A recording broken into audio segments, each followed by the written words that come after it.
See, we are very clear that the rules are there, and the rules allow anybody to speak, provided they provide the copy of the speech in English, and that is being done. And therefore, there is no issue. We are following the rules as per the requirement. Number one. Number two is that we have also, the speaker has informed us that he has also made provisions where either through artificial intelligence or through some kind of a translator, that there will be provisions where people will be listening to the speech in English also. So making it an issue is, I think, is unnecessary. Wherever the situation is, many people have spoken in different languages, as I said.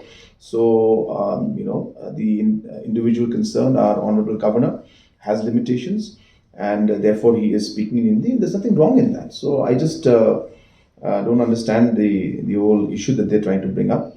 I think what is more important is the content of what is there in the governor's speech, and really I don't think it's worth commenting on it, is what I'm saying, because as I said, what is most important in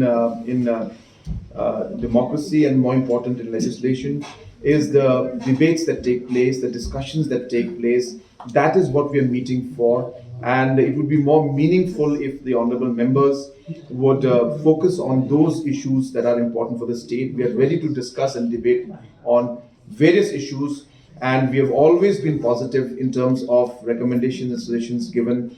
Even if it comes from opposition, if I find that there's something that's good, I don't ever hesitate to accommodate and to ensure. So I think that is most important, and I think honorable members should focus on the content, on the debate, and on the issues that are there for the state.